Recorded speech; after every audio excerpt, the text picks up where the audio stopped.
Canonical. I'm James Xiao, and I'm joined by Ia Darris and Sam Spieler. Hey. Hello. Today, we are reviewing the last book in our campus novels series, The Human Stain by Philip Roth. We previously reviewed and discussed Stoner and The Secret History, which you can find in our archives. Since this is a review of The Human Stain, we won't reveal any spoilers.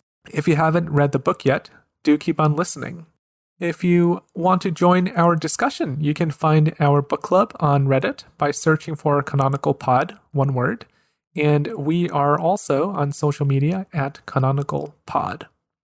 So we are talking about The Human Stain today. Here's a quick summary of the book. The novel depicts the fall of Coleman Silk, a classics dean who is ousted for making a remark that his enemies at the university allege to be racist. After his ouster, he has a love affair, and scandal plagues him. I'm not going to reveal any more because there are a lot of surprises and plot twists in this book. So a key question I want to address first is, why should you read this book, The Human Stain? If you are like me, an older millennial, as we all are here, the three of us, whose life has intersected with the literary world either through education or casual interest, then you probably have heard a lot about Philip Roth, but probably have not read that much of him. He's a lion of American letters. Along with Saul Bellow and John Updike, he was one of the three most lauded white male writers of the post-war era in America. And if you're, once again, of similar age to me, then when you reach literary maturity, you probably didn't really read these writers because they already published their masterpieces and collected their Pulitzers and Nobels and Faulkners some time ago. So one reason to read this book is to engage with a master novelist. And another reason is the book itself, The Human Stain, is part of a trilogy of books along with American Pastoral and I Married a Communist, that seeks to achieve the, quote, great American novel status. Whether it's worthy of that title, and indeed whether or not this title is even possible, is a discussion that we can have later. But this novel does take on big ideas that American society is still reckoning with today. Racial injustice, post-war trauma, culture wars, and the tension between private freedoms and public morality. And the last reason why you might want to read this book is this novel has much to offer to those who are drawn to idiosyncratic prose stylists. Roth writes with a panache, a flair, this kind of confident masculinity that intimidates and overawes the reader. It's not for everyone, but if that's what you're looking for, then you won't want to look away. Are there any other reasons why you guys think people should read this book? I think it is successful in capturing a certain period of American life. I think that when you say that he tries to write the great American novel, you're right. I don't know if he succeeds in capturing all of America, but in this novel at least, he does succeed in capturing a certain slice of American life in very close detail. I think what he's trying to focus most of all on is the American sort of puritanical streak, the desire to eviscerate the wrongdoer publicly and to demand some sort of a purity of behavior from public figures. Yeah, and you mentioned the tension between private freedoms and public morality. There's also this tension that comes about from that puritanical society, and there's discussion in the book about, aren't we past that? And that becomes a big issue of, well, are we actually past this puritanical thing, or is that ingrained in our society? Yeah, the whole novel is told against the backdrop of the 1998 Clinton impeachment, the Monica Lewinsky affair, which I think is very effective in terms of foregrounding these themes that Roth wants us to pay attention to. So in terms of what works in this novel, I think that Roth has a keen eye for human tragedy, and he vividly renders the interiority of his characters. He manages to write with authority while creating a world where very human characters act in surprising ways. And that's actually quite difficult to do because Sometimes you have overbearing writers who create characters that all seem flat or seem unbelievable. And I think that his characters are anything but flat. They're very 3D and alive. So he's a master at, it's not quite a genre, but this kind of subgenre of the literary portrait. He can tell a story that's laser focused on revealing all the secrets and tribulations of a single character. And that is, I think, the true strength of Roth as a writer in this novel. One thing that you might struggle with when you read this book is the paragraphs are incredibly long and the sentences are incredibly long and dense. Because his sentences are very long, I think it is probable that you will get lost in at least one of his sentences. He has a tendency to use a lot of serial clauses, and it all kind of has this effect of stacking where you get almost avalanched by words. It's not wholly unpleasant, but it is very different from a lot of other writers. The prose style is extremely unique. So I agree with all of the negative things that you've said, and I disagree with all of the positive things you said, which isn't to say that I think that Roth is a bad writer or that this is a bad book, but I think that this is a flawed book for me as a certain type of reader. I think another type of reader would respond much better. You say that he writes with authority. I absolutely agree with you, but I would say that he writes with authority in the most pejorative sense of the term. There is no space for the characters to have a life apart from Philip Roth. There is no space for the writing really to be evocative in any sense that the reader can supply something to the text. Everything that could be in the text is in the text, which gives me a kind of a suffocating feeling when I'm reading this novel. Yeah, I did feel like it was overwritten, like he's going to throw everything he possibly can at you.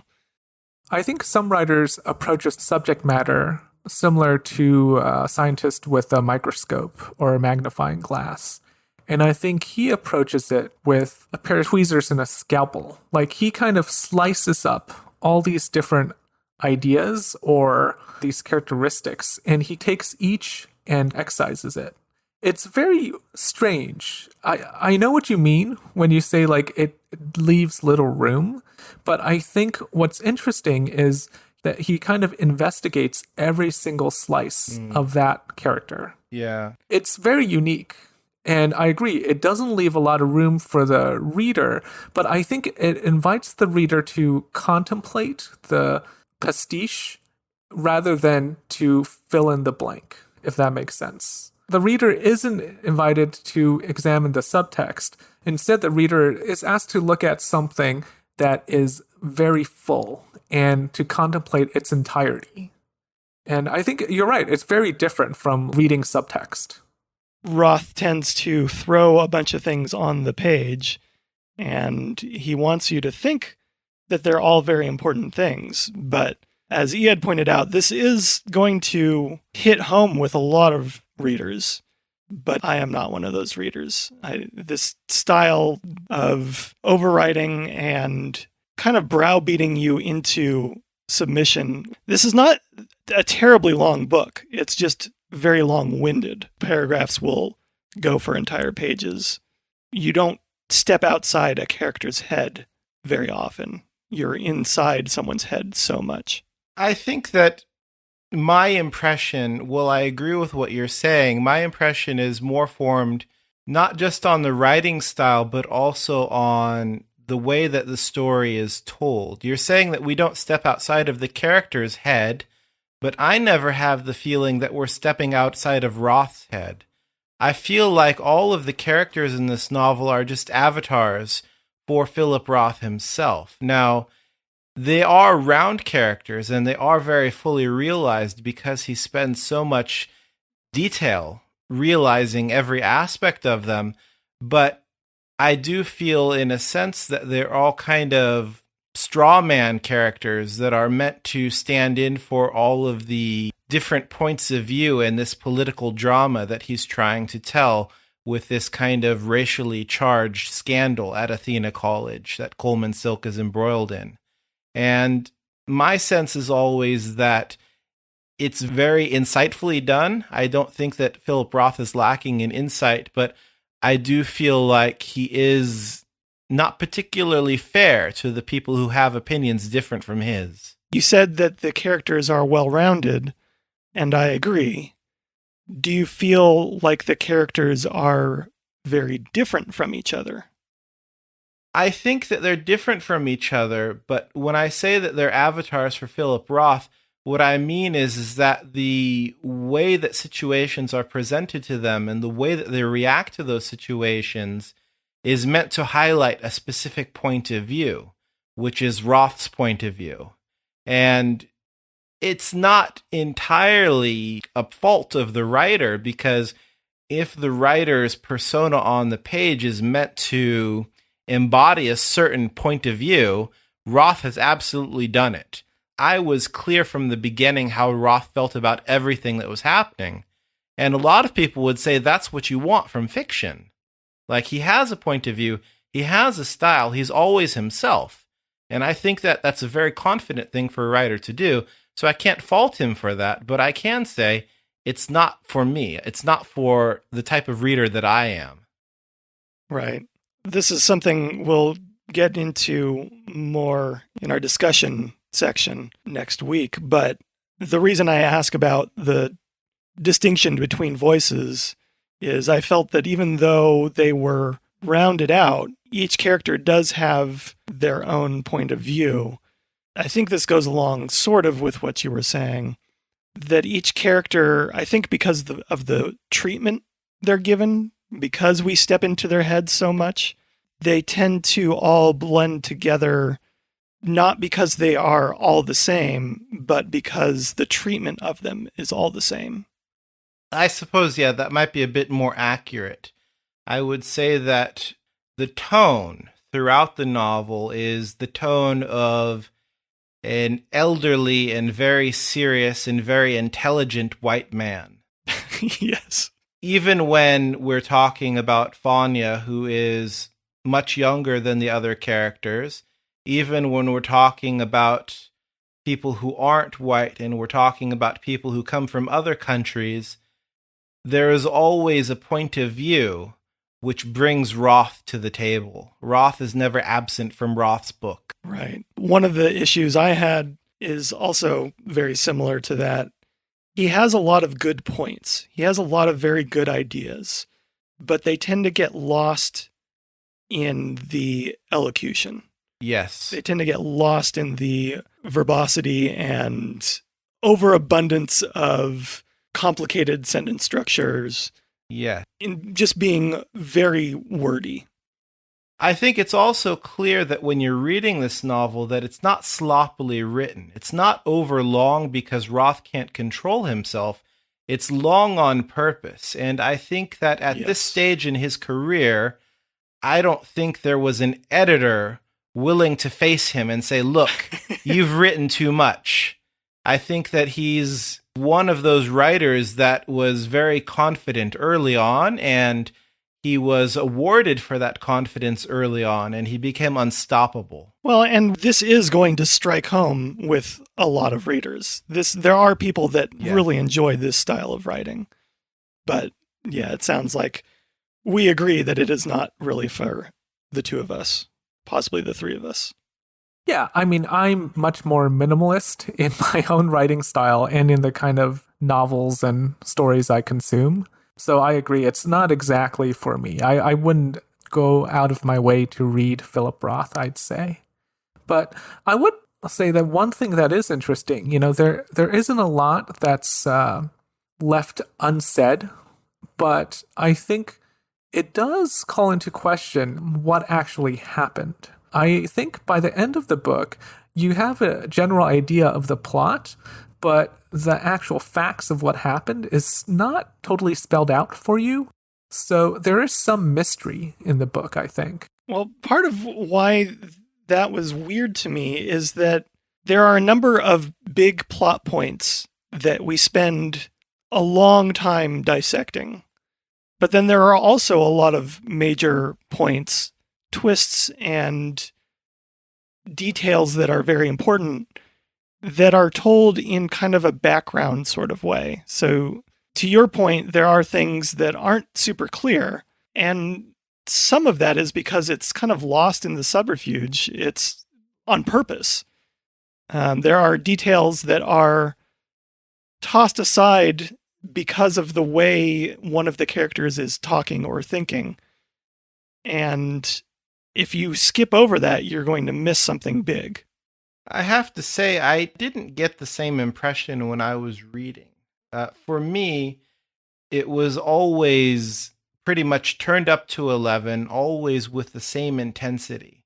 There were not many moments of quietness in this novel. There were not many moments of grace or simplicity in this novel. I think that it's part of Roth's style, but it doesn't mean that anything is underexposed or underexplored. I thought that everything was explored to the max, and it's kind of tiresome because I had this problem where he has a very rhythmic way of speaking, or rhythmic way of writing rather, where he hits home with several alliterative or almost superfluous descriptions of the same event.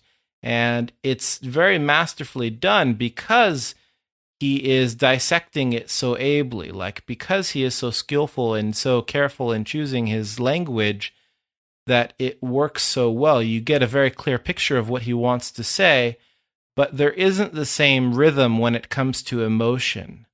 The emotional response that I had to this novel was always the same thing again and again. It was always intensity, intensity, intensity. It never calmed down. I never zoomed out or zoomed in. I was always focused exactly in the same way. I mean, my way of putting it would be that ideas are fully depicted and dissected, and characters are fully depicted and dissected, but the plot is not. The plot is given to us piecemeal, and it surprises at times, which is fine. Like, that's actually one of the things I like about the book, is the plot is not so plain. There's some room for mystery here. I think that for Roth, maybe reaction is much more important than action. After something happens, how do people react to it? I think that's what he cares more about. And there is something to be said for that. If every writer just focused purely on plot, this would be a very boring literary world. He does a good job of dealing with those reactions. All right, so all three of us have said that this novel is not the perfect novel for us. Let's take a break. When we come back, we'll talk about who this novel is actually for.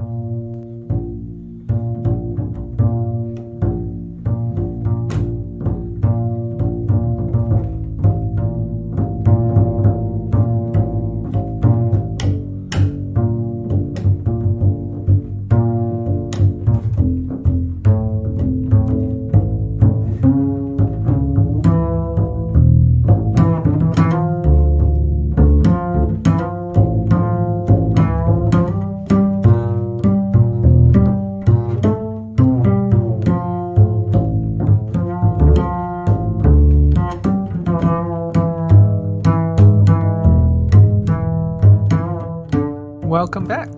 So, who would you recommend The Human Stain to? I think that there is a certain type of older man, usually a man, who is very confident in his own opinions and probably would have to share Philip Roth's opinion. I think if that person read this novel, it would really resonate with him.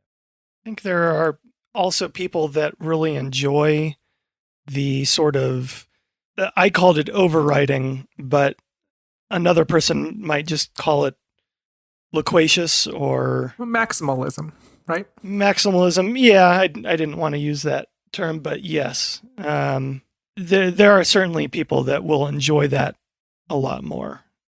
And that is definitely here in abundance. I actually think writers, beginning writers especially, will learn a lot from this book or this style, because so many writers that young writers read are not writing in this style. And I think it's important to be exposed to different styles when you're trying to figure out what your voice is. And something like this, like imitating this kind of voice or style, is helpful. It might not be something you eventually do if you're a young writer. You might not embrace it, but I think you will learn from it. For example, if you always write in a minimalist style, then very rarely would you ever write a sentence that's over 50 words. But that sentence has a place in literature, and I think practicing at that is useful. I also think in terms of, what makes him a master writer, because he is a master writer, does come through here, like the way he kind of paces out the different plot developments, I think is good. The way that each character has some kind of secret, and you actually are held in suspense despite knowing most of the events before they happen. All of that is interesting and well done. I mean, I think a young writer can actually learn quite a bit. What about a reader, though? Because most readers aren't writers. If somebody wants to read this book just for the enjoyment of reading a book, is there somebody who can read it and enjoy it on those terms? I think you have to be someone who were of a certain age during the 90s, because, this was a bestseller at that time. So a lot of people read the book. I don't think people, and I harped on this quite a bit in my initial why should you read this book, I don't think people who are of our generation necessarily care about this book that much. Specifically, I think more than anything else, specifically the Clinton scandal. This book does tackle other topics, but that's the biggest one, I think. I have to disagree with you guys here. When I dislike this book, it's 100% style and not content. I think the content is really good, and I don't have a problem with a critical examination of like PC culture or the Clinton sex scandal or any of that. I just find that the style is way overwrought. I don't disagree with you, Ed. That is my main qualm. Yeah. But even though I think his points of view are interesting regarding these topics, I do wonder if maybe it was more interesting at the time around this Clinton scandal. Not to say that these issues aren't still going on. We're still dealing with all of the issues this book tackles. I also do agree that it might appeal more to an older crowd. I think there could be a reader who doesn't care that much about style, but cares a lot about the events of that time and in thinking through the events of that time. We all care about style a lot. It affects us and how we appreciate a book, but maybe not everyone is affected to the same degree. Yeah, I will back Iad with this, though, that even though there are a lot of things that this book deals with regards to race and the Clinton era, they're mostly background things. A person that's really into the history of the 90s isn't necessarily going to be drawn to this just for that. I think it's not tackling those issues directly, but rather, as I said before, in like a pastiche, it looks at the American psyche of the 90s, which is traumatized, let's say, by the Clinton scandal, but also these other issues that are present. So it's not the fact that it's about the Clinton scandal, but it's about all of these kinds of tensions at play in American culture. So people who were mature at that time, thinking about these issues or feeling these kinds of stresses, I think maybe for those people, this would resonate very strongly. Okay, let's conclude here. So thank you for listening. You can find our reading schedule on Reddit at Canonical Pod, where we also post threads for our book club discussion every Wednesday. We'd love for you to join us. You can also find us on social media at Canonical Pod. That's Canonical Pod, one word. We'll be back next week with an in-depth discussion of The Human Stain. If you are interested in joining our discussion, go ahead and find a copy of the book and read it. Till next time, happy reading. We'll talk to you soon.